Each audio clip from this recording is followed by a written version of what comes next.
మంచి పల్లి చెక్కి క్రిస్పీగా ఉన్నది.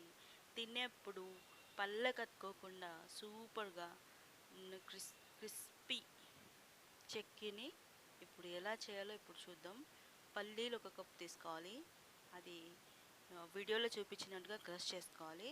దానివల్ల బాగా వస్తుంది పల్లి చెక్కి మనకి. 1 కప్ పల్లీలు, 1 కప్ బెల్లం, తురుముకున్న బెల్లం తీసుకోవాలి. 2 ఈక్వల్ క్వాంటిటీ తీసుకోవాలి.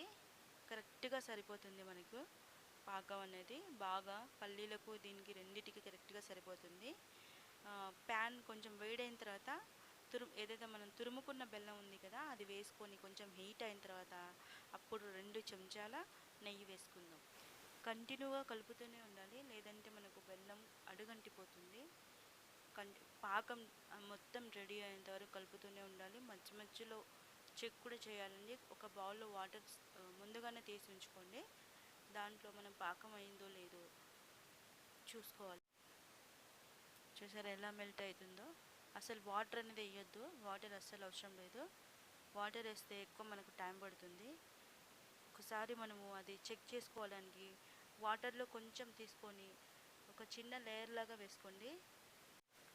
వేసుకుని అది 2-3 సెకండ్లు ఉంచేసి తర్వాత అది విరుగుతుందో లేదో చెక్ చేసుకోండి.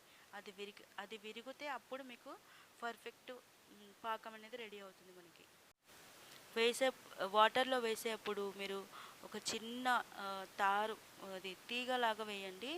ఎందుకంటే తొందరగా అది చల్లారుతుంది, మనకు తెలిసిపోతుంది, రిజల్ట్ అనేది తెలిసిపోతుంది ఇరుగుతుందా లేదా అని. లావుగా వేస్తే టైం ఎక్కువ పడుతుంది, ఆ లోపు మనకి మాడిపోయే ఛాన్స్ ఉంది ఏదైతే పాకం ఉందో అది.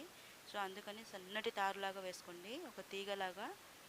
చూడండి పాకం వేస్తూనే అది ఉండకట్టిపోయింది. ఇప్పుడు పర్ఫెక్ట్ అయిపోయినట్టుగా విరుగుతుంది కూడా, అది విరుగుతుంది. వీడియోలో చూడండి, విరిగినప్పుడే మనకు పాకం రెడీ అయినట్టు. ఈ టైంలో చాలా జాగ్రత్తగా ఉండాలి, ఎందుకంటే మనము అది టెస్ట్ చేసేలోపే గట్టిపడే ఛాన్సెస్ ఉన్నాయి. సో అందుకని జాగ్రత్తగా అది విరిగిందంటే వన్స్ మీరు పల్లీలు వేసుకోండి. వేసుకున్న తర్వాత కలపండి, అది దగ్గరికి అయ్యేంత వరకు కలపండి. అస్సలు టైం అనేది మనకు చాలా తక్కువగా ఉంటుంది. కేర్ఫుల్. ముందుగానే ఒక ప్లేట్కి బ్యాక్ సైడ్ ఆయిల్ కానీ లేదంటే నెయ్యి కానీ అప్లై చేసుకొని ఉంచుకోవాలండి. లేదంటే మనకు ఇది చేసేలోపు అది ఇంకా గట్టిగా అయ్యే ఛాన్సెస్ ఉన్నాయి. స్మెల్ కూడా బాగుందండి, చక్కగా ఉంది. కొంతమందికి ఇలాచీ ఫ్లేవర్ అంటే బాగుంటుంది, నచ్చుతుంది.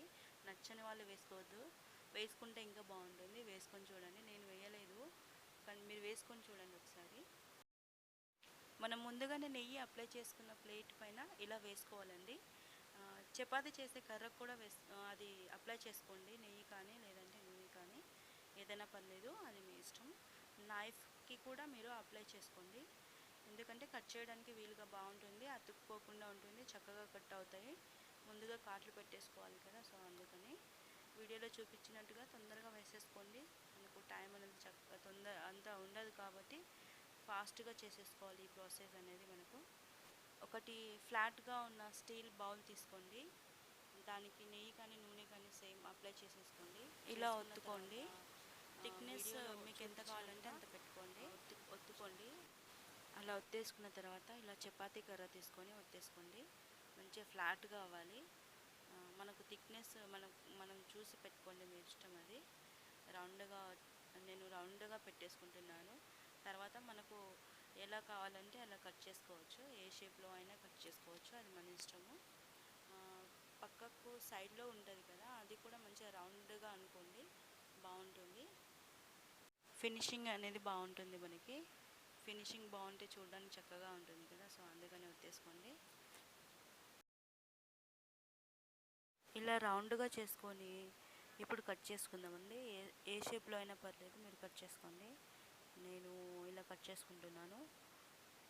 కట్ చేసుకున్న తర్వాత ఒక 1 అవర్ వదిలేసేయండి, అది మనకు గట్టి పడుతుంది. అప్పుడు ఈజీగా వచ్చేస్తాయి మనకు, చెక్కీ అనేది మనకి రెడీ అయిపోతుంది. చూడండి చక్కగా కట్ చేశాను. 1 అవర్ ఉంచేస్తున్నాను నేను.